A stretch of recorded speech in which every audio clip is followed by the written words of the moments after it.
Vainglory tournament with an exclusive website like Core of All, with dedicated team page and player statistic. The VPS are played in 3 phases, with 32 teams and plus 4 invited teams from the best European that enter in field in the Phase 3. Phase 1 is named Arena. 4 groups by 8 teams fight for 2 times with every team. The first 3 by each group going to Phase 2. Phase 2 is named Battleground. The best 12 teams from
The draft begins.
Swamp hero.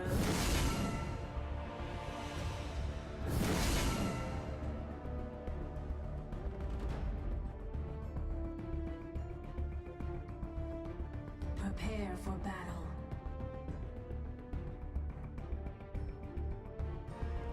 Yeah, and then we just saw an indication of weapon powered carry on Scarf, and that kind of threw me off a little bit. I do believe that would have been a slight bit of a troll It's for a ourselves. CP jungle scarf, obviously one of my favorite forms of scarf. It looks like will the poke comp prevail? You've got that sustained damage coming out of Raphael, which will help them through the mid game. However, Lyra in that early game with that little bit of heal might just push them through because their early game is going to be their weakest. That is when good old Wintex Sports, have to push this advantage. If they lose it, I don't know what the late game's going to hold for them. Yeah, well, that's why Wojo Dojo has gone for a double weapon blade. So it means that he's going to be able to farm up and go through that jungle process as quickly as possible, get to that level 6 as early as possible, maybe even steal some of the jungle. We're going to see what kind of rotations are going to come out of Wintex Sports in this early stages. The usual standard the carry and the jungler are going for the backs. It's pretty standard right now in Vainglory, Sketchy Brit. It means that the captain just goes by the mid-century area, make sure that's not being taken. And as we do see, though, slight quicker rotations coming out from Audacity Gaming. 1 second, Imperium. I'm just getting through that. We had a little bit of a technical sound issue there, so I'm not sure how much you guys missed. Just to recap for any of those who did miss the sound, this is the semi-finals of the Vainglory Pro Series against Audacity Gaming and, of course, Wintex Sports. The picks are, as you can see, we've got Hero 1000 on the Black Feather, Novocaine on the Lance, Wojo Dojo on the Taka, and following that, Paul George on the Lyra, putting that on the Scarf, and Raphael on his one and only Vox. So, sorry about that, Imperium. Do continue. No, so it's no problem. It's always important to get that information out when there's been a slight technical issue. So we love you guys. Yeah, of course, and we do see the early game farming. Nice to see that the Lance is supporting Hero 1000 here, so it does mean that. Oh, 1 second, hold that thought because the Imperial Siege is down on Raphael. He did get poked on, but he's turned that around in spectacular fashion. Oh my lord! It looked like the fight was over. It was done. Paul George comes in with that clutch Imperial Sigil Imperium. I don't think that timing could have been any better. It was quality, and it's funny because you mentioned about the, as we do see, but that bright ball work was fantastic. Yeah, it was a great start, but now Taka is having to hold that turret by himself. Blackfeather is back in the lane now. Looks like we can see some pressure. Taka going in with the Kaisen, trying to get some damage on Raphael. In the Kaku now, going to get using those empowered basic attacks very well, but he takes a little bit more damage than he was probably bargaining for. Might see a reset into the jungle, but it's going to hold the lane just in case. But look at this. I thought the early game was going to go over to Wintex, but no. These guys don't even care. Clearing the vision, they probably didn't even know was there. Great rotation, great start, making sure Raphael gets to the jungle safely. Fantastic game. Good plays from Audacity Gaming themselves. It is triple rotation, but we do see Wojo Dojo doing what I would have liked to have seen even earlier on. But he has gotten the idea now, and he's going to look to steal this. Uh-oh, no energy. No energy here. No Kaku. 3 seconds. He gets in with Imperial Sigil, uses that healing flask, trying to get away best he can. Where's the Kaku? There it is. Healing flask pops on Paul George. He's trying to get Raphael, but he had a healing flask out of nowhere.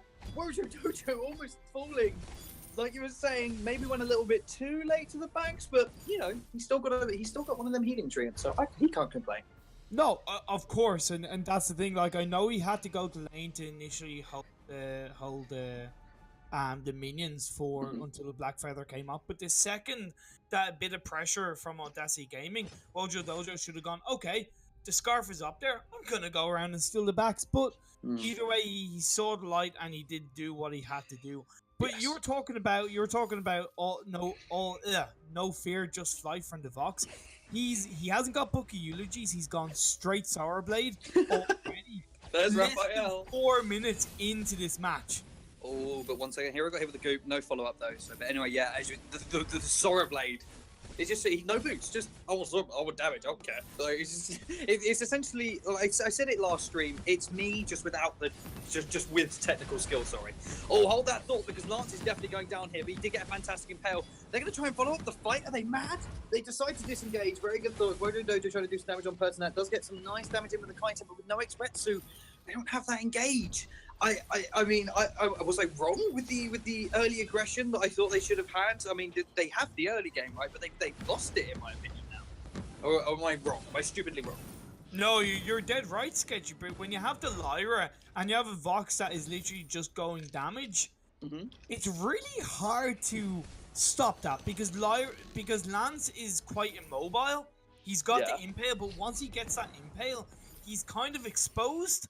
So when you are up against a Lyra and a Vox, who are both quite mobile and quite sustainable, when you go in on any kind of engage, you gotta make sure that you're gonna get a result out of it. Otherwise, there's kind of no real point. And I feel like Novocaine has gone in for one impale too many that hasn't quite worked out.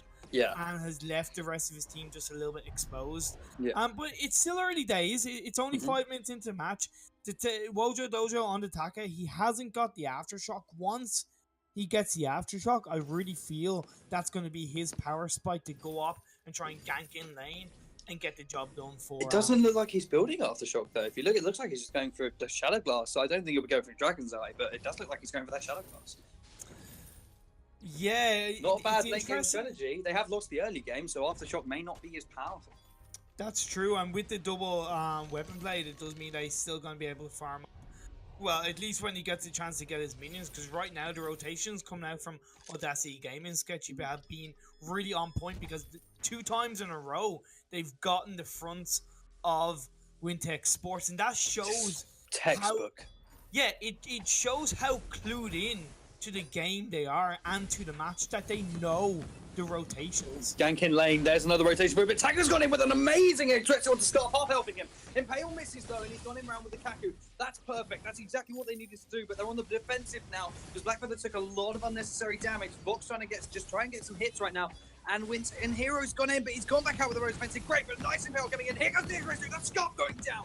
Fantastic back and forth gameplay coming out from Wintex Esports. But it doesn't matter. Lance did go down, but look at the damage that Raphael's doing. He's hanging on to dear life. The endpoint misses. It wouldn't have killed, but it would have scared. Now Raphael can go back in if he chooses to, but that Taka is going to be the undoing. And I like the choice of Shatterglass here. I think Shatterglass made that fight. However, Aftershock proc may have secured those kills quicker. I don't know, Imperium. I don't know the numbers. What do you think? That's the thing. Aftershock at the end of the day is always going to give that. No, don't worry. They little gang. If they get the kill, you'll see it. Anywho, continue, please. No, yeah, it's an interesting. It's a little bit like the Frostburn, Shatterglass debate in terms of which is better to get. Aftershock and Shatterglass on Taka. In my opinion, overall, yes, I think Shatterglass is a better item, because even though Aftershock has this great burst proc, it is, like you mentioned, it is very much more of an early game item, and it falls off late game. You correctly pointed out that Wintex Sports lost the early game. Now, I don't know if they intended, as you do see a turret push, so I'll continue that later on. Yeah, because that is Fox dead. The target damage from Wintex Sports is incredible. They have that burst, they have that just desecration that they can bring, and it's all putting out. I don't think he's going to escape this. There's no way he doesn't. And now Taka, he's going to make it out, but he's going to have to get fountained in the meantime, and they're going to use that, probably get a gold mine, go around through, see what they intend. It looks like it's going to be gold mine Imperium, and they lost the early game, but the deletion, they now Audacity have to respect their opponents now. Definitely. Raphael and Paul George have definitely got to be careful to overextend these team fights. What are we going to steal? Hold your breath. Oh, Attacker got it! Oh, almost the steal. Got a kill onto the Blackfeather though, and sorry Imperium, that was so close. I know, it was great by Raphael to put out the way for it to try and stop them. Oh, great impale over the wall, but... there we go. I thought he was going to go away. I genuinely thought. Here. That's why I stopped talking as well. But we are going to see that Wintex Esports are going to have to just look to recompose themselves. They got the gold mine, so they now have to just be a little bit careful, because this third siege potential on the side of Audacity game is really dangerous, Sketchy Brit. Yeah, it so really is. which is why Wintex Sports, they know that their comp isn't really turret sieging comp. It's not. They're not going to burst down a turret really quick. why they correctly went for the gold mine after they won that last team fight, because if you can't take down a turret clearly, yeah, doing a little bit of damage on it is okay. But if you can't completely get any kind of objective, you're not really taking advantage of that team fight win schedule. Exactly, like chipping away at a turret when you can, fantastic. A gold mine, even better. They did, obviously Blackfeather died for it, and so did Lance. I'm not sure if it justified taking it then. They did, you know, it's kind of like, was it worth it? Was it not? I think maybe it was, but for morale wise, getting wiped out as they took it, I think it's a bit, yeah, we got that, fantastic, you know, really boosting their spirits and could probably propel them just through this mid game alone. Exactly, and also they didn't lose a turret. If they had a lot of turret, yes. God, they want to fight, don't they? I'm sorry. But they want to fight. Oh, there we go. Oh, the Brew on Scott's down.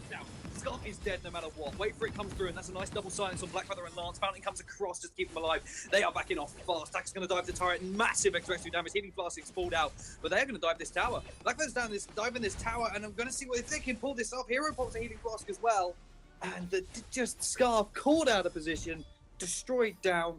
How is Taka doing so much damage right now? I almost, because I feel old school at times, like a Shadowglass Clockwork. In my mind, it shouldn't be doing that damage, but why is it? Because of the 2.10 update, Sketchy Brit, Clockwork isn't just a cooldown item now. It gives you, it doesn't give you a 25% boost on top of your current crystal damage, but it gives you core crystal damage, which makes it a far better item to get in an early game. So you don't need 2 or 3 items before you get the Clockwork. You can get the Clockwork after you get 1 damage item, which in Taka's favor works immensely. And it means that he's able to now focus on tanking up that little bit more and surviving in the fights better. Oh, it's beautiful. And Spitfire lands on Hero, wants to go in. Atlas Poison missed though. It was just outside of the range. Raphael got away there, lucky. But there is the Atlas Poison on the Lance. I get the feeling they're going to have to reset now with Hero so low. Scarf alone could take him out in the 1v3 situation, I bet. So they have to be careful. And that's with a good, well-played Spitfire and Goop, I must add. Because he can just under half health Blackfeather with a Spitfire Goop combo, and that's it. So they have to be careful. They have to respect the damage, but then Audacity have to respect that positioning. 1 foot out of place. Taka's got you. Taka has got you in his grasp. The amount of damage he's doing. The vision. Where is the vision? There's not enough. So you'd like a bit more. I felt like Gordon Ramsay there. Like, it's raw. It's not good enough. I'm sorry. I didn't mean to be that. It's okay. I like that intensity, and you are right. There does need to be a little bit more vision coming out from Paul George, but he is doing his best. He's got a lot to keep an eye on. You know, he's got. Even though Wintex Sports have very much a dive comp, they can dive from different angles as opposed to, let's say, Fortress Koshka type thing. You know, so they can engage and disengage quite easily. So it's hard for Audacity Gaming, and especially Paul George, to control that, because you've got Attacker and then you've got Blackfeather. If you focus on Attacker, you're going to ignore the Blackfeather, and the Blackfeather is just going to do his damage and do his own thing, and so on and so forth. So you got to give credit where credit is due to Paul George. He's doing the best that he can. He is. You know, even though they've lost the last couple of fights, you know, I would like to see the Lyra get Echo. Yeah. If he gets Echo on Lyra, he'll have double Bright Bulwark, double heal, double Arcane Passage. That will make a big difference in these team fights. That would destroy like Attacker and Blackfeather. Like, Blackfeather would just be stuck in the open. He can't escape. Like, most of his the reason sometimes he feels so tanky is always that sustain, but then it's just his survivability as well. Shutting that away, I think that could propel a fight. So Echo sounds like a good idea, but I think we're going to see different prioritization in this guy. But I hope we see an Echo now. Now it's got my hopes up. Just got my hopes up, Imperium. So if it's not for nothing, because this game is so even, it could go either way. It is. Like, there's 1k goal difference between the two teams. I would like to see more focus on, let's say, getting another gold mine from either team, whereas it feels like they're both now is somewhat typical to EU fashion. Sketchy bit of just kind of holding off and just being a little bit passive and just going, okay, let's wait until the Kraken and try and win a fight at that point. Yeah. No time like the present. Exactly. So let's see if this gift of presence That was I was trying to do a pun, didn't work. Anyway, they're gonna go. I like pushing that it. Christmas. I like that Christmas pun. Let's not talk about what we were talking about off screen about Christmas. No. And they're going to go in, and Scarf again out of position. That is one of the person that's flaws is his over-aggression. Actually, no, they pulled them into a fantastic choke point, which is great for both Fox and Scarf, because we're going to see this damage coming up. But Dragon's Breath kind of, it didn't feel like it was doing a lot. But look at this damage on Pertinat. A 11 breakpoint stack story. Just half health attacker in 2 shots. That was it. He even has coat plates, and that was fantastic. But that Dragon's Breath felt very lackluster. Is that the right word? Yeah, it was lackluster. Dragon's Breath is not. Hold your thought, because they're diving in one more time. The root does land to the box, and they get that Atlas Pauldron off. Oh, that is not good, but he's dead. He's straight up down. That was a fantastic gank, and they didn't back off when they needed to. Here it looked like he's going to go for the chase, but Paul George, he's not going to be taken down very easily. But anyway, as we were saying, Dragon's Breath, lackluster. Yeah, it is right now, and Dragon's Breath as an ability, it felt like in that team fight, PeterNet just kind of, activated it in a bit of a, I wouldn't say desperation, but the positioning was good, but you only really want to use Dragon's Breath if you're guaranteed to get a kill off it. You understand? Basically, if the Black Feather is at the point where he's low, or if the Taka is at the point where he's about to die and is about to go into his Kaku and all that jazz. But you've also got to give full credit to Taka, because he went into the Kaku at the perfect time and actually went behind the Scarf while he was doing Dragon's Breath, and then I wondered where he disappeared to. Yes. So, really good stuff from Wintex. Another fight, though. Straight onto Pertinat. We'll get back to that point later. They're going to run away with the War Treads this time. They're playing fully defensive, but Scarf, again, way out of position. Here's the way for it. They're going to pull him into Raphael. He blocks 2 Atlas Pauldrons with 1 reflex block. That's incredible. That's put Hero in a very bad position. Scarf right now is just distraction. He's trying to go for the kills, but this Tacker is doing so much damage. There is the block, and oh my lord, they 2 for 2. That's what they need to do. They need Raphael blocking that Atlas Pauldron, being able to deliver his full damage. That's fantastic, Imperium.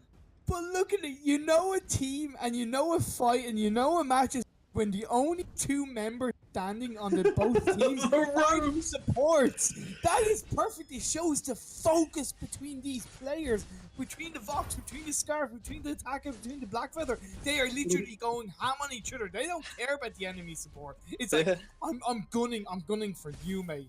So this is great focus between both teams, and we are at that nearly 17-minute mark. Again, to mention, there's literally nothing in the goal difference. Either team can win a team fight. I would like to say that it is in favor, in my opinion, right now of Audacity Gaming, just simply because right now Novocaine is nowhere near War Threads. If he gets War Threads and waits for Paul George to activate his first, then they can then use War Threads to jump on to the rest of Audacity Gaming. But right now, without any kind of War Threads, it does feel like Audacity Gaming has just that little bit better disengagement and even re-engagement. Yes, well, let's see if that pays off in this next fight. I think they use it. We're saying Pertinet's out of position.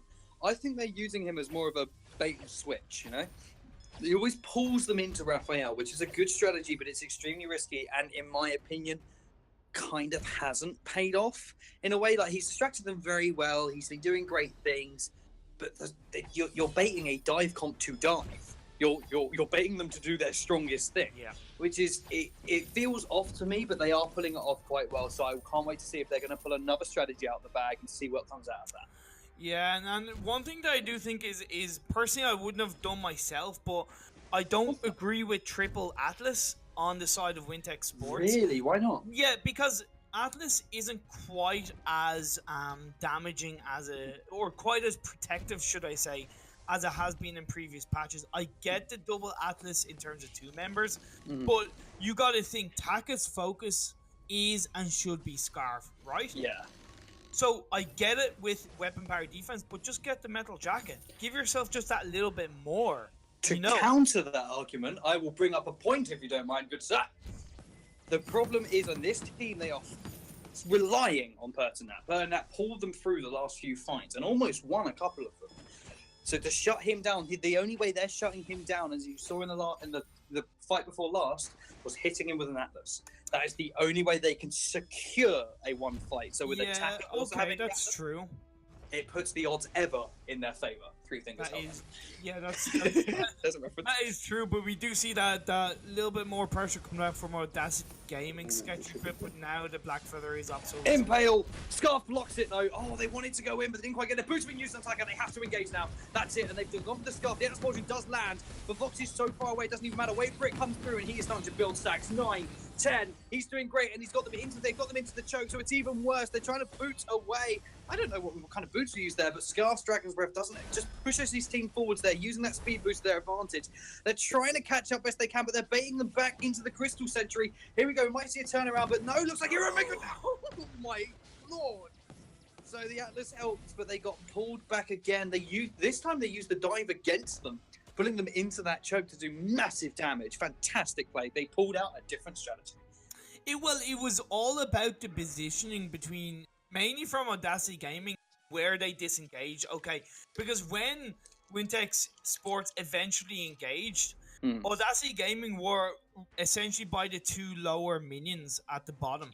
So that meant when Wintex engaged, all Audacity had to do was basically do Goop, Spitfire, wait for it, Bright Bulwark, the healing, and that meant that it completely shut down Wintex Sports because they had nowhere to go in that team fight. They only had left or right, and they were pretty much screwed either way because of the abilities coming out from Audacity Gaming. So Wintex Sports need to make sure that if they engage on the enemy at a point where if they try to disengage, they still have a chance of moving around the map. Yeah, well, let's see if we can get another engage coming out. They want that engage. Look at that. They're trying to bait them in. There is an impale, but it lands Scarf, even though he used the reflex box. That's the reflex box wasted. Atlas Pauldron on all members of the team, but it's really heavily hit box. See what I mean? Look at that. Dragon Breath comes in, maybe to speed them up, but Foxy's going down. I told you, they get that Atlas. Foxy's just down if he's not in a good enough position. Tried to arcane passage over the wall, but didn't quite get it. Now Blackfeather's in a good position to try and gank, but they're going to back off instead. Fountain used just to give them a little bit of extra health. Nothing too bad there, but they're in a bush with Vision in, so Scarf knows they're there. They know they're taking Kraken. He has backed off, and I don't think we're going to see a Kraken skill hit today. You know what? I would like this because who doesn't love an... Oh, I want it. Oh, maybe we're getting it? Maybe? Oh, my lord. A Spitfire could land. No, not anymore. No, too late. Kraken's got taken. Good choice in my opinion, but the safe. Where's the flair for the dramatic, yo? Yeah, the safer option, but less dramatic. But and you and me both know we love the drama. We love the Vainglory drama. I remember that time when we saw a blind one-shot, one-kill Kraken still, and we lost our minds. I feel like giving an additional award just for the best Kraken steal, to be honest. I love them. They're too good. But anyway, we mustn't get sidetracked this Spirit Pyramid because there is pressure on these turrets. Kraken is burning Scarf, one known as one of the best Kraken burners. Can he hold his title? Not the greatest, fair amount of damage actually coming out of him today, so we'll see how that's used against this Kraken. They're trying to keep the pressure up at both times. They're focusing the Kraken primarily, they're keeping that pressure on the enemy team. So how will this work out for this Kraken's dead? They got a free turret. That's a win for Audacity. Well, 500 yeah, okay. gold wise. So I will rephrase before you just tear me asunder. 500 gold for Audacity, 300 for Wintex Esports. So winning gold, but is it a win overall, Imperium?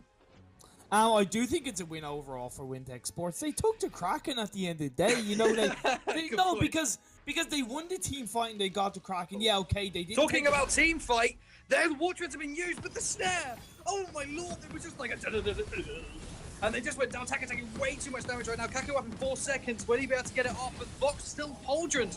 He's been pauldroned so many times. He's being kept alive by the last breath of his face.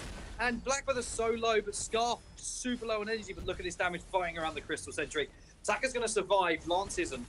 That's a dead Lance, I'm afraid. But both carries going to get alive and well back safe. Fingers crossed if they don't do any mad recalls right now.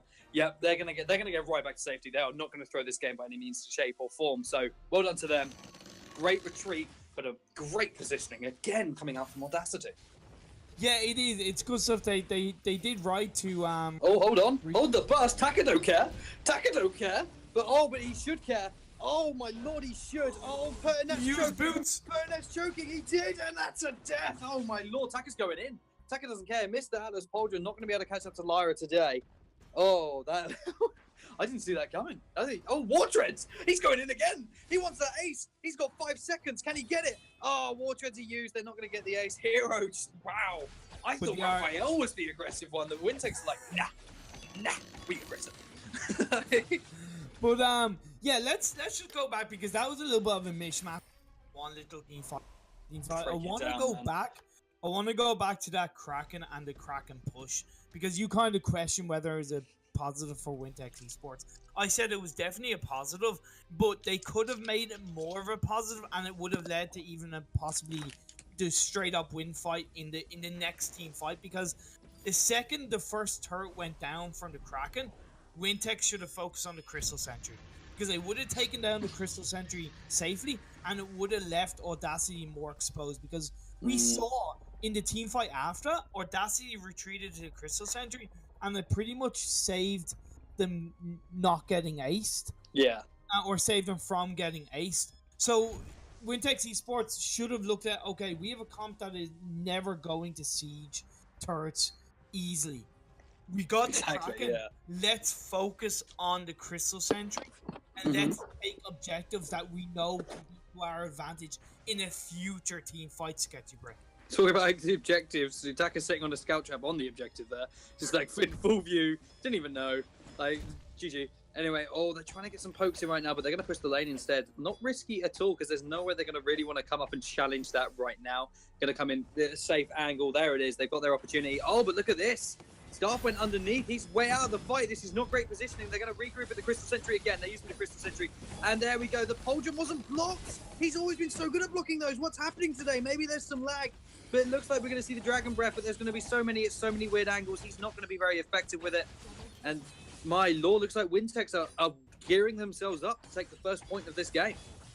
Yeah, credit is due. Their focus has been immense. And when it has looked like they are not going to be able to clearly take down one enemy hero, they will both focus on another enemy hero that is either a little bit weaker or a little bit more exposed. Oh, hold on. Heroes found Paul George. Heroes found him. He's going to go for that kill. He's no way! He gets the ace! He had 20 stacks. Sketchy Brick. He had 20 breaking point stacks. GG. Like 20. That's all I'm going to say. 20. Breaking 20? point stacks. Was it 20, was it? 20, yeah. 20? So, well, that's fantastic. So, Kraken as well. This is an incredible game so far. Like, we're 26 minutes in, and it kind of doesn't feel like it's been 26 minutes. It does feel like it's only been about... Oh my lord, they're going in again. minutes. This game's over. Yeah. That is scarf down for a minute, essentially. Yeah, game's over. Unless Raphael can pull something incredible, which he's been known to do. I'm not counting him out yet. Raphael has been known to pull out some crazy things, so let's see if him and Paul George can do it. Incredible synergy between these two. Can they block the Atlases? That's the only thing they have to block right now. Here we go. Let's find out. Mortal Wounded jumping away. Oh, is this game over? I don't want to call it over. I want to see Raphael just pull out something amazing with like 20 breakpoint stacks. Let's go. Let's find out. Wait for it comes out. Silences the Black Feather, but doesn't silence the attacker who's regaining to go on top of him. Oh, there's the stun. There's the Atlas. The Kraken. So much damage is coming out. So everything is being used. He's trying to do what he can, but that crystal's already half health. Kraken can take this. They can stop attacking. Kraken will take this out. GG. Taka takes the crystal. Vox finally takes out a Black Feather, but the triple Atlas, in my opinion, is the reason they won that game. Shutting down Raphael. Beautiful. You can't deny it. The triple Atlas was on the side of Wintex Sports, and it's how they used it. Like none of them used it together. Exactly. They made one mistake once, one time. Yeah, one time. And then they learned, which is incredible, especially from a caster's perspective, to see such talent. Oh my lord! That's coordination, it was brilliant. That's but what like, that was. just to kind of, quickly talk about the Scarf, because I do feel like he was a little bit underwhelming. Not to take anything away from Peter Net, because I think he did fantastically, but the build I would question. Shadowglass, great. Eve, great. But I do think instead of the Spellfire, he should have gotten Clockwork, and he should have, as quickly as possible, have built into tier 2 boots. I get he got the Piercing Shard, but he was so immobile. Yeah, he was. With against a dive comp, you can't rely on even double war threads, and that is a good call by Raphael. But, you know, you've got to look at yourself and go, okay, I need to be responsible for my own disengagement. I need to make sure that if I'm in a team fight that I'm not automatically relying on the war thread. If it's there to help, awesome, great, fantastic. But I need to know that I'm going to be able to disengage or even re-engage in a team fight on my own and do correctly. So, you know, I do feel the Scarf, or at least the build coming out from the Scarf, was a little bit, of a weak point in that match. But that's not to take away the fantastic job Wintex Sports did in that match and the focus that he pulled out. It was an incredible game to cast as well from a caster's perspective. I love both of these teams already, and we will see more of them very soon. However, for right now, we're going to give you guys and us guys a little bit of a break to cool off after that absolute volcano of eruption, the gloriness that happened in that game. So we're going to see you guys in a couple minutes. Don't be late.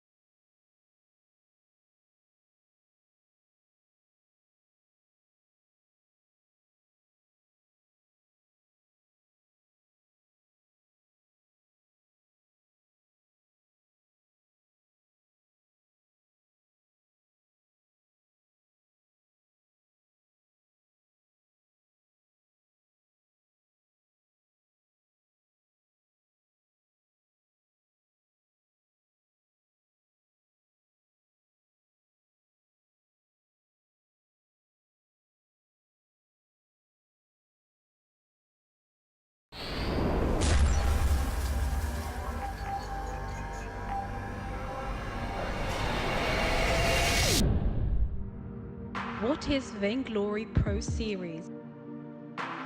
VPS are a new, innovative Vainglory tournament with an exclusive website like Core of All, with dedicated team page and player statistic. The VPS are played in 3 phases, with 32 teams and plus 4 invited teams from the best European that enter in field in the Phase 3. Phase 1 is named Arena. 4 groups by 8 teams fight for 2 times with every team. The first 3 by each group going to Phase 2. Phase 2 is named Battleground. The best 12 teams from the Arena fight here in the direct elimination bracket. The 2 finalist teams gain access to Phase 3, and the winner formed this 2 finalists gain the first Euro prize. Phase 3 is named VPS Finals. Here come into play the 4 invited teams, plus the 2 finalists form the Battleground. They play in double elimination bracket, and how win the final prize and is the VPS EU champion. The amount of total prize in this VPS edition is €390, 90 for the Battleground winner, 300 for the VPS Finals winner. So, read well all the official rules before applying your team. If you are ready for a competitive scene on Vainglory, this is your opportunity. Now you are ready. Compile with attention all apply module and get ready to fight in the innovative Vainglory tournament. VPS Vainglory Pro Series. Are you ready to fight?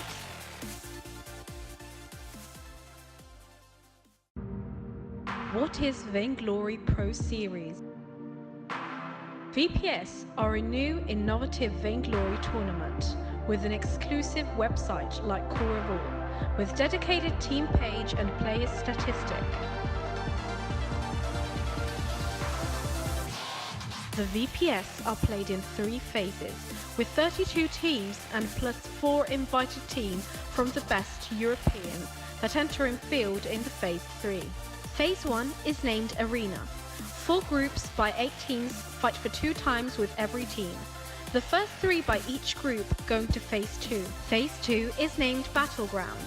The best 12 teams from the Arena fight here in the direct elimination bracket.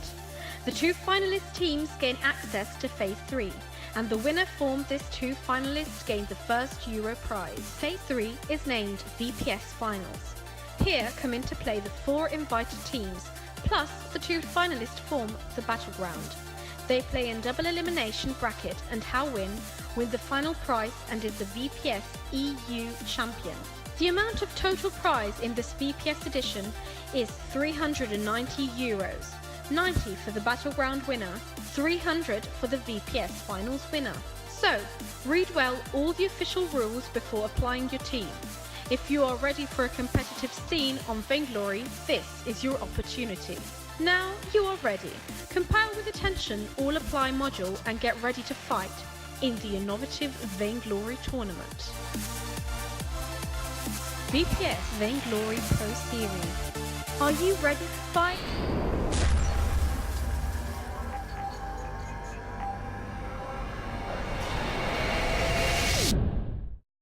Stream viewers, my name is the Sketchy Brit, and welcome back to the Vainglory Pro Series. Oh, I needed that break because that game was absolutely exhilarating.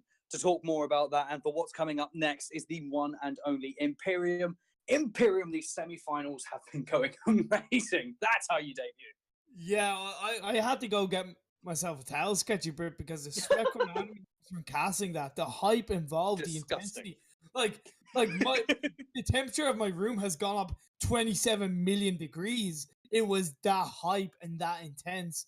No, but to talk about it seriously, I've got to give full credit to both Audacity Gaming and Wintex Esports in the first game. We saw so many team fights where there is the perfect focus from both teams to get onto their enemies. You know, we saw the brilliant dive come from Wintex Sports, Sketchy, of the Lance, Taka, Blackfeather, and then you saw a great poke third siege comp coming out from Audacity with Lyra, Vox, and Scarf. You know, every couple of weak points we noticed and pointed out, but the biggest thing that we both talking about, especially off stream during the break, that was the prime one of the prime reasons why Wintex the first game was they had a triple Atlas to focus down onto that Vox. It was beautiful, and not only did they build it, they executed it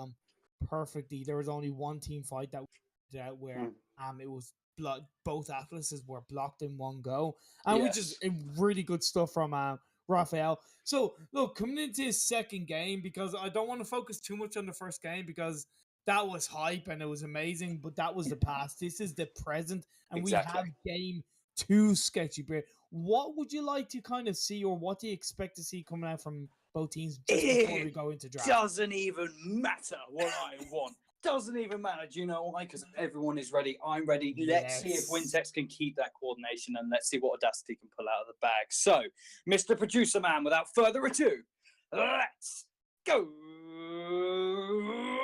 into the draft. That's right. Oh wow, instant Blackfeather. I don't know if that was a mistake or if that was, let's say, they went into draft. Well, either way, I mean, they're gonna get Lorelei. Yeah. Oh, they went Churnwalker instead. Yeah. That is Wintex on our blue side, and of course Audacity Gaming on our red side. Wintex picking up that Churnwalker. It's almost as fast as they picked up Blackfeather. Yeah, I do know from talking to Joe that they have been practicing Churnwalker, and they do understand that they've taken that Rona really away. Understand how Churnwalker works and how to get the best out of him. So we'll see. I'd like to see a Saw Churnwalker combo. I don't know if it'll quite work into a Rona. It won't. But I'm just saying, like, I do like the Saw at that combo. Oh, there's the sky. There's a nice, beautiful little sky. Oh, looks like, will they take the Vox of the sky? They've taken the Vox away from Raphael. Hero 100, very proficient on that, so it should be okay.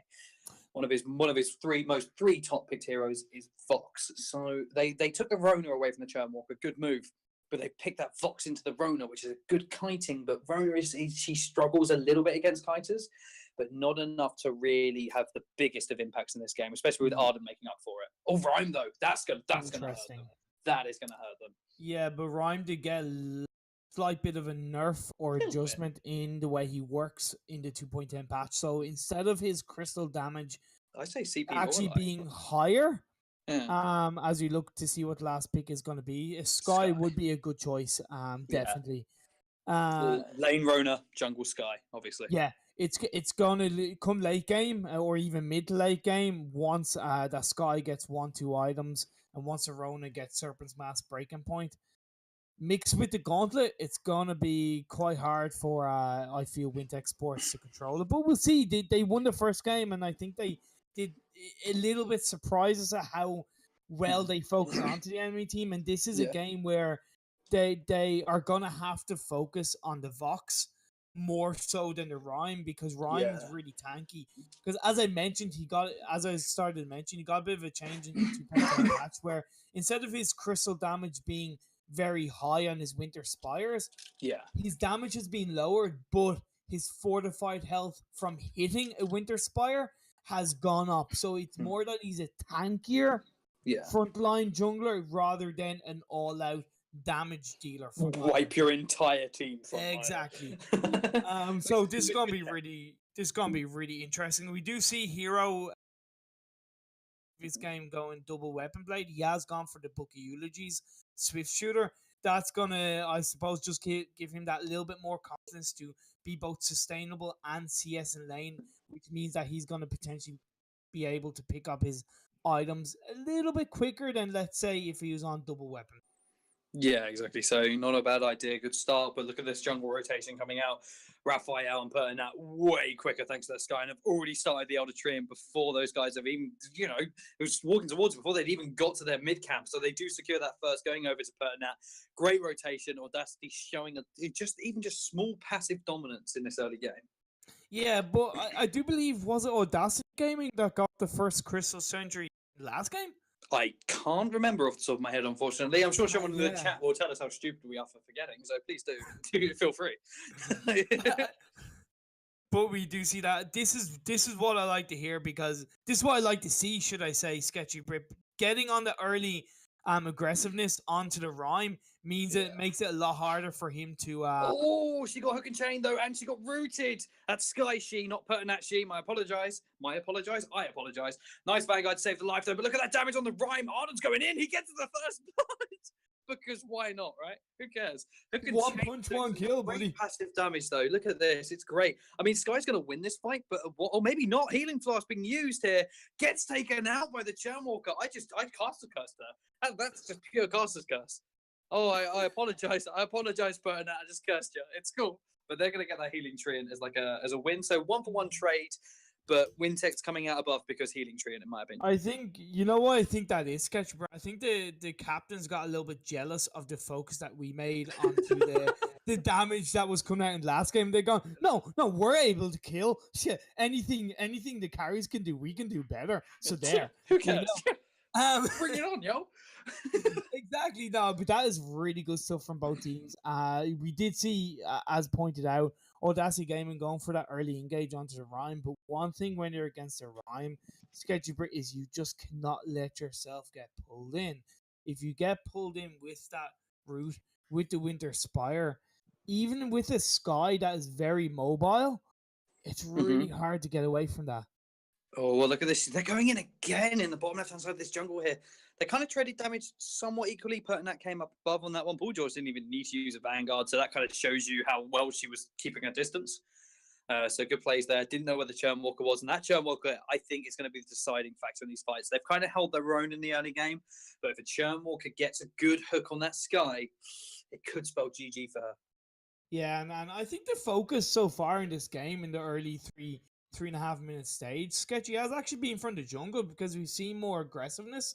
And I like that, because as I said, you cannot let a Rhyme farm up in jungle. You can't let him dominate, because in a normal situation, I would have said Sky should go up to lane and gank the Vox, because he's able to be mobile with the Sorry Strike and Barrage. But in this situation, because the Rona has been able to hold it, Raphael being that fantastic laner that he is. Yeah, exactly. Paul George has been able to go in with the Sky and just kind of try to invade and just try to put pressure on the Rhyme and make it a little bit harder for Rhyme to hit his item power spike, which is one of the most important elements of the first 10-12 minutes of this game, Sketchy, is hitting the power spikes on the hero that you are playing and taking advantage. Yeah, because one of the things some people don't notice in the jungle, so I see not a lot of people really talk about, is how massive. Oh, looks like they want to engage. Just some poke happening now.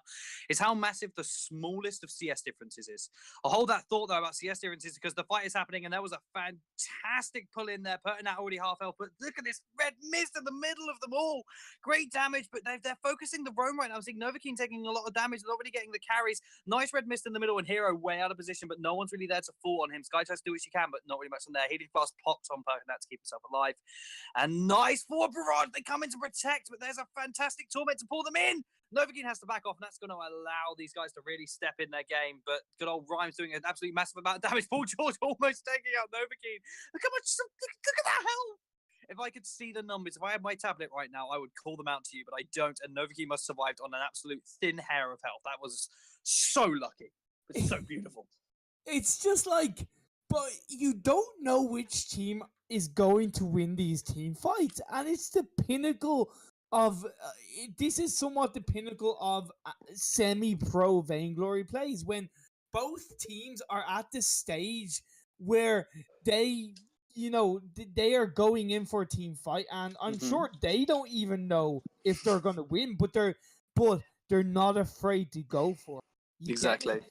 So they're going in, okay, thinking, okay, this team is kind of as good on team fight engagements as us and are dealing as much damage as us, but we're still going to try because at the end of the day, it's sketchy. If you don't try, you're not going to succeed. Yeah, you can never see. Yeah, you miss 100% of the shots you don't take, as someone famous once said. I can't remember who that was on my head. I'll credit them. I'll credit them when I remember. But it was me. Yeah, no, it wasn't. Yeah, of course not. No, I said famous. Wow! Sorry. Shots fired. I had to do what I told you I'd do one. I did tell you I'd do one. Anyway, Pertnet's going to rotate up through quickly and fast.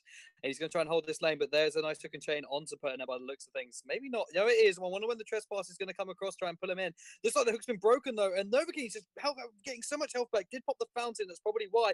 There is a great torment to pull Sky in, but that Vanguard, he was holding on to that just for that one moment. And Fox taking so much damage. Novakin is definitely dead.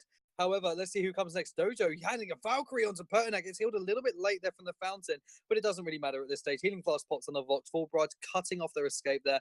But no, this fight's been won by Audacity, but where will it finish? Pertnet taking extra damage there from above to stop them running away. Looks like they're going to tower dive. No, they won't, because Ryan with a fantastic chilled win there. Oh my lord, Suri strike back through. They're trying to do as much damage as possible, but Rhyme, I can see that fortified health really coming into play now, and they're just pushing them back bit by bit by bit. Vanguard just holding that Vanguard to the very last minute there. I mean, Paul George, is that an underuse of Vanguard, or is it the perfect use as they push pressure on these turrets once again? Perfect use. Oh, okay. Anyway, I'll carry on then. Towers are getting dressed up, and Dero is going to go down. Tower goes down. Rhyme goes down. Vox goes down. Novakin's going to be the last one left alive. He's Churnwalker. He's going to survive. Other than that, though, it was perfect use to Vanguard, and you can see why he probably wouldn't have had it if he'd have used it sparingly there. But they're going to trade turret for turret, but they're going to have 2 more kills off the back of this. So GG to Audacity. They definitely won that trade. Yeah, like I wanna though. About like a couple of minutes ago when they got the kill on the Churnwalker and they kept a little bit of pressure on the lane, I was saying to myself, step away from the turret, go for the gold mine. Step away from the turret, go for the gold mine, because they would easily have been able to take the gold mine. They were never going to take the turret. Okay, they kept the pressure, and of course they eventually won the team fight and got the turret, but they still lost the turret in the process. So you got to think, when is the right time to go for an objective? When is the right time to push for a turret? That wasn't the right time. They should have focused on the gold mine. Even now, they can focus on the gold mine. Looks like that might be what they're rotating to do. Looks like it is. Look at that. They heard you. They heard you crying for a gold mine. Like, yeah, it's going to do gold mine. But look at this. They've rotated so fast. It's almost like they psychically knew that they were taking gold mine. So well done to them. It looks like they just thought the risk wouldn't justify the means, because Rhyme was kind of like half healthy. Most of them were pretty low. So maybe they made the right choice. But part of me is agreeing with you. They could have rotated for a gold mine. But then they may have, not been able to retake that tower. So all's fair in love and war. And here's another, talking about love and war, here's another war to start. And looks like Rona kind of definitely wants to go in here. Going to use the Vanguard to escape, and they're going to do some poke. Where's that torment? There it is, pulling back in that Sky as the Vanguard is down. This damage coming out from Rhyme is incredible. He hasn't really been hit yet at all. He's just chipping away at Pertnap while dodging that forward barrage and the series strikes effortlessly. He is a wonderful player, Mr. Wojo Dojo. Yeah, well, as I said, I've played with him quite a bit, and he's just a really good jungler. He knows where to be at the right time. He knows when to engage and when to disengage. And being a Rhyme, being that tanky, you've got to know. You've especially got to know where to be in a team fight because, Churnwalker, even though he's got the hook and chain, he's not he hasn't got a lot of health as a support. So the Rhyme, the tankiness comes from that hook and chain, doesn't it? It does, but it only gets to a certain point, and it's only going to get you so far in a team fight for so long. So that's where the Rhyme and his position comes into effect massively. Exactly. So it's great positioning coming out of them. As you notice, he does take the back seat away from Rhyme, only coming out really to hook and chain and then disappearing back behind that Rhyme. So that's it's really weird to see what most people would think, Churnwalker, your front line, he's a support, he goes in the front, he takes the brunt of the damage, but no, they've gone, not today.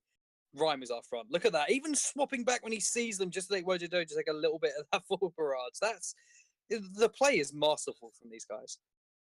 Yeah, because if you look at the build, so as we are... Oh, he's gearing for hook and chain. They're trying to pull them back towards this tower, giving them the advantage so they can't disappear behind it.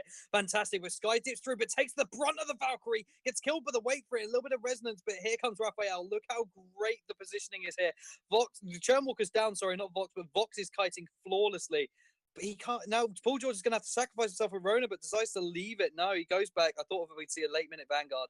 But again, great positioning coming out from Wintex. When you're in that kind of fight, why is it whenever we see a team go for the enemy's turret and then turn around the fight, 9 times out of 10, it leads in their victory? One thing is that I feel was a gauntlet coming out from Paul George. He came out too late. It should have come out earlier in that team fight engagement. It should have looked to lock down the Vox. And if it had to come out, like there's that at that point when they when they're at the other side, as you correctly pointed, it was kind of the roles had been swapped from where the teams were. I said to myself, gauntlet, get the gauntlet out there. It's the perfect time for a gauntlet, but they didn't get it out there, and I feel that did contribute to them losing the team fight. But it's one team fight. It's Audacity Gaming. Talking about team fight, looks like another one's been forced. Nice series strike over the wall to try and get some damage onto Novocaine. But look at this, Rona on Rhyme. That's not a favourable fight. Rhyme will start winning that, but the jump over to Vox, but he's immediately stunning teams away. They're trying to kill out Novocaine now. Fountain comes out, and they just try and keep himself alive, essentially, but it didn't even work. Rhyme's the focus now. They're going to 3v1 him, and Rhyme, no matter how tanky you get, you can't win a 3v1, I'm afraid, even with the best of positioning. So he's going to slowly die. Fountain gets used to save Paul George's life, and Vox already got back to base. But just to refresh people who are just new to the stream, this is the semi-finals of the VPS Pro Series. That's the Vainglory Pro Series, I apologize. So then the winner of this bout will advance to the VPS Finals, and aka the third stage. And then they'll maybe be going up against G2, SK, Clash, and Krejo. So, a lot on the line here. And of course, $390 in total prize pool. Can they win it, Imperium? Can either of these teams go that far? And who do you think, looking so far, has the greatest chance of winning this game? Look, right now, I do think it is to Wintex Sports in this second match. But it's like I said, and like we pointed out, in every team fight so far, it's still been unpredictable of who is going to win. Because we've seen the Churnwalker go down quite easily in the last 2 team fights, Sketchy Brit. And that, even though that's kind of a good thing because the support is there to somewhat be of a sacrifice, when he's gone down as quickly as he has. Oh my lord, there's that early gauntlet that you were asking for. It's almost like they're listening to us. Vox immediately swapping around to get some amazing damage on Pertnap. Pertnap goes down so quickly, it's not even funny. They're trying to do what they can. Novakeen's super low. They're going to try and take him out straight now, but now look at this. Vox's kite isn't going to survive against this Rona, who gets Valkyrie stunned. That's the worst thing that could happen. They managed to get the kill on the Vox, though. Don't mess with Raphael and his zero just offensive awesomeness. And I do want to point out, actually, as I brought up Raphael's offensiveness, he's been building defense in these games. Oh, is he gonna? He's not gonna do this. He's not gonna try. He's not. There's no way. Nah, he's backing off. He's gonna back off. Just doing some scare damage there. I thought for a minute we're gonna see some Raphael epicness that he's known for. However, just some scare. Imperium, that fight, highlights, lowlights, go. Well, like I question, is Wojo the support or the jungler? Because in that last fight, he came out with full health. It's like he hadn't been touched. It's like he literally ported back and came back to team fight. So again, you've got to spell how that dangerous, how dangerous that is for Wintex, that they've got to be careful, because it's going to get to the point where Raphael becomes tankier and he's going to be able to survive the team fights more. He's going to have higher health, and he is with the Arden or even with the Sky. He's going to be able to take down the Rhyme, because you mentioned that Raphael is building defense, because realistically Rona only needs a Serpent's Mask breaking point, and she is very survivable. And then when she tanks up with the red mist, Puternet's down again. He's straight up dead. Vox, just the bad positioning there. Trespass comes through. Great stun on the Rona. Raphael's going to split and try and get away from this Rhyme using the boots, but that slow is just, it's horrible. Poor Raphael, like, he could use anything. He could use a nuke at this point, and he's still going to die. So, what? Caster's curse! Caster's curse myself. How do I even do that? So they're going to get cracking, though, and Raphael is going to survive, because I forgot how awesome he is. So there you go. But Wintex are looking so strong in this game yet again. And a question that I find myself asking myself is, if Lorelei is so broken, why on earth wasn't she picked? Would she be amazing here for Audacity Gaming? No, I do think again. Okay, sorry. Let me rephrase it. It's somewhat silly for me to directly say no, because I don't know.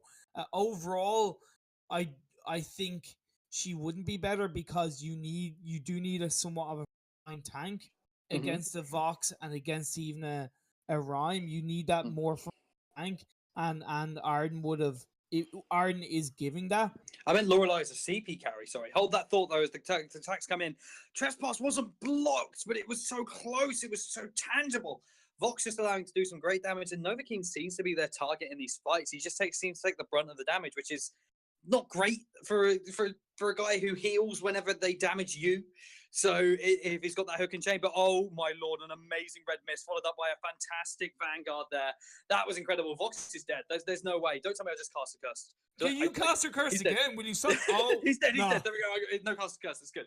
But look at Rhyme. He is trying to go for the damage. He knows he's dead. Like there's no way he's surviving this. However, he's going to survive for as long as possible, and he is doing so. That's too long, Wojo. Just you're 1 foot in the grave already. Just go. Oh my god, he's healing off of Arden. We're just going to try and go back to base. He knows he's not going to go back to base, but he can try and distract them for as long as possible. Kraken's gone down, and he's going to try and finish off this tower. He's not going to make it. Valkyrie comes in. If that barrier wouldn't have come up, maybe. So close. So close. Oh, if he would have decided to go for the tower instead of trying to go back to base, I think he might have got it. Got to give absolute full credit to Raphael for engaging really heavily on his point, because I think they knew that if they had have stalled it that little bit more, it just would have been more and more damage coming out from the Talking about engaging, oh my lord, they don't even care right now. They want to win. They want to push this advantage while they got it, even if it's a bit risky, because risks are what are going to win games right now. That's all they've got. So still hooking chains. There we go. Oh, it trespasses to her. Because why not, right? It's only a 40-second cooldown, which is just peanuts in the end game. So Jeej, and more Jeej. These teams are putting on an excellent display. But the thing I want to point out to you, Imperium, are that the kills are doubled. Doubled on the side of Audacity at 12 to 6. But they're losing, essentially. If you look at the grand scheme of the game, they're losing. But have they been winning all game and it's just turned around? What's going on? No, because it goes back. It goes somewhat similar to when you asked about would Lorelei be better. Even though I talked about her as a captain and you actually meant as CP carry. Yeah. It's the fact that the Churn Walker has died 5 times, which is I said that was a little bit dangerous for Wintex, but because they have that front line. Immediate gauntlet. It seems to be a repeated last fight, but it's going way better for Audacity. Way better. Double gauntlet. Echo was used, didn't even see him buy it. That's how good I am. Valkyrie gets landed on the Sky. She goes down straight away, and that's just. Oh, they take out the Sky, and the rest of the team falls. Hook and Chain's been used. Going to use that Torment to pull her back in. Great red mist, though. That's some great healing coming through. Vanguard comes along. She's going to try and take out Vox. Oh, my lord. Mortal Wound might get him. No. He's going to stay alive. As on no more, not damage over time. Oh my lord, Hardy doesn't. That's it. Are you kidding me? Are you actually kidding me right now? Vanguard comes in, just missing it there. Here comes the blood. He missed it? Or did he not use it? He didn't use it. Oh, no way. Even if he would have got the Vox, the game would still be over. However, G's to the double G's for Audacity for not even pulling punches when they've lost the game. Amazing. Well, they haven't lost the game there, but you know what I mean. Amazing plays, great positioning coming out from Wintex. And I think that game, in my opinion, Imperium, was won on the positioning alone. Yeah, it was positioning, and I want to talk. Sorry. Yeah, well, position coordination, but I do want to again talk about the slight weak points. One, Take your time, my friend. The Slumbering Husk coming out from Arden didn't make sense. Where was the War Threads? You know, Paul George just, you know, when you have a Rona and when you even have a Sky and the Rona needs to get onto the Vox, you need War Threads. You need them. It's your support. It's a pretty plus the way Slumbering Husk works is that it was never an item that was created for a support. It was created for a carry or a jungler to give you that extra fortified health. Yeah. And I also want to talk about this Sky build. I don't agree with the Dragon's Eye first item pickup. I believe she should have gone straight up Shatterglass, Clockwork, insane damage, and broken insane damage, and then focused on the Vox, because what I feel was she was very backliney and very two-dimensional in the way the Sky was played. What makes a Sky so dangerous as a jungler is how she's able to reposition herself from literally the left to the right. She's like the Taka of ranged heroes in the way that she can move about, and she had to use that to her advantage. And even if she went down, Sketchy, at least she would have created a distraction for the Rona to get enough damage for the or enough damage, exactly. So, you know, the sustained stack building build, you know, I just didn't think it worked out especially against, even though Sky counters Rhyme, it just was never gonna be. Saw team fight after team fight, the Rhyme had full health. Well, so, if I may very quickly, just if those of you who I know, trust me, you'll get your chance. I promise. If those of you who don't want to listen to all of this and analyzing bit that we love so much, because we're going to be here for a little bit of time, there is another stream in 50 minutes or so time coming in at 9 p.m. CET. So please come join us then. Go away, have a break, and join us back here for an amazing another set of games, another semi-final bout. It's going to be exciting. We hope to see you there. Anyway, Imperium, please take it away. Yeah, just but you still got to give Audacity Gaming full credit for both games. They put their heart and souls in this. They knew they had a chance. You saw the first game, team fight after team fight. They were chunking down Wintex Sports. But like I said, I talked to Wojo Dojo. I knew that they were prepared coming into this tournament. They have been practicing, they've been scrimming, they have been putting in the time and effort like every high intensity Vainglory team should. Yeah. And it paid off here, because you saw between the positioning, the comps, the drafting, it made every bit of a difference in that second game. It's also so great to see these builds like Vox. He's old school. He's like me, you know. It's fantastic to see that double attack speed, double tyrant build coming back and still being viable. It's amazing. I love it. Vox played it so well. His positioning, just being able to get onto the Sky when I don't notice him. I don't even know how the players had a chance. Yeah, like and that's the thing, you know. But it does show in both games where kind of a slight link and was, and between the two games, in terms of, again, it's not taken away from as a player, but essentially the builds, the builds coming out from Peter Net on both games, I questioned, because I feel they just weren't doing enough damage. Yeah. You know, we saw Spellfire coming out from the Scarf in the first game, and then Dragon's Eye coming out from Sky in the second game. Both fantastic items, but they're situational, Sketchy Brit. They're very situational. You know, and there's no point in having those items if you don't know when to build them, if you don't know if the situation is right. And in both games, I really felt that if he had gone all out damage, burst damage, which is Shatterglass, Clockwork, even Broken Myth before Eve, but whether you can, choose that between yourself. As I said, would have done more core damage, even if he had gone down. It would have gone down essentially fighting, so to speak.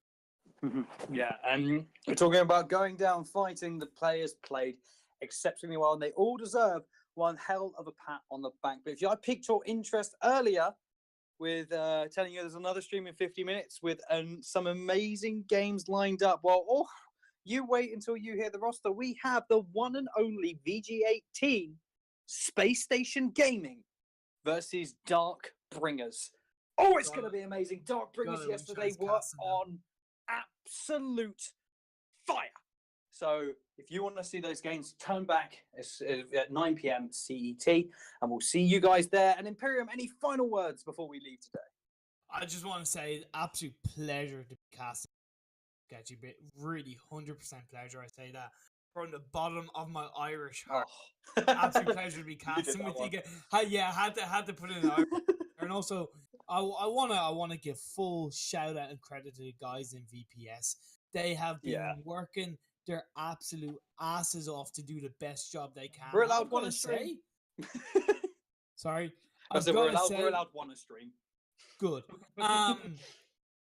And I think, considering that this is the first VPS tournament, the stats they've pulled through, the streams they've put out have been incredible, of immense quality. So I just want to give a full credit and shout out to the guys in VPS. Thank you very much. Well, thank you to all involved, and this has been VPS. Thank you very much for tuning in, and we'll see you guys next time.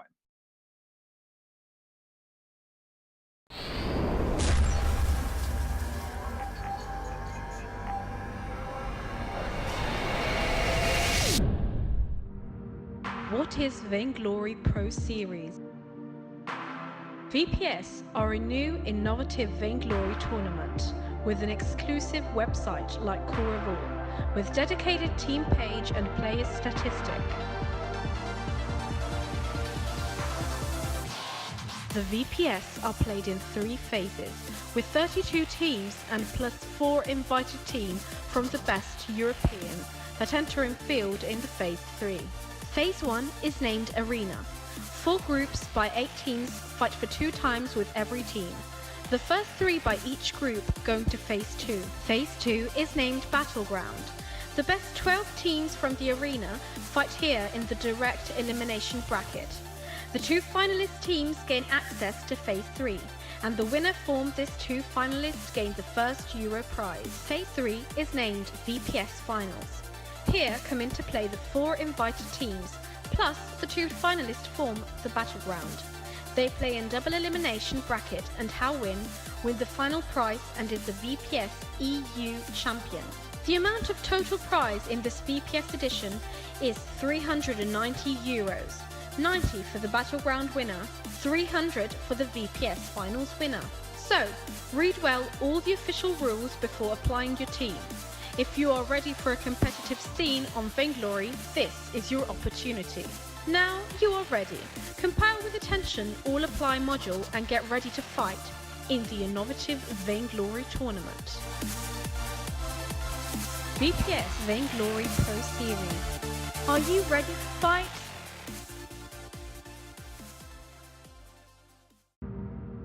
What is Vainglory Pro Series? VPS are a new, innovative Vainglory tournament with an exclusive website like Core of All, with dedicated team page and player statistic. The VPS are played in 3 phases, with 32 teams and plus 4 invited teams from the best European that enter in field in the Phase 3. Phase 1 is named Arena. 4 groups by 8 teams fight for 2 times with every team. The first 3 by each group going to Phase 2. Phase 2 is named Battleground. The best 12 teams from the Arena fight here in the direct elimination bracket. The 2 finalist teams gain access to Phase 3, and the winner formed this 2 finalists gain the first Euro prize. Phase 3 is named VPS Finals. Here come into play the 4 invited teams, plus the 2 finalists form the Battleground. They play in double elimination bracket, and how win the final prize and is the VPS EU champion. The amount of total prize in this VPS edition is €390. 90 for the Battleground winner, 300 for the VPS Finals winner. So, read well all the official rules before applying your team. If you are ready for a competitive scene on Vainglory, this is your opportunity. Now you are ready. Compile with attention all apply module and get ready to fight in the innovative Vainglory tournament. VPS Vainglory Pro Series. Are you ready to fight?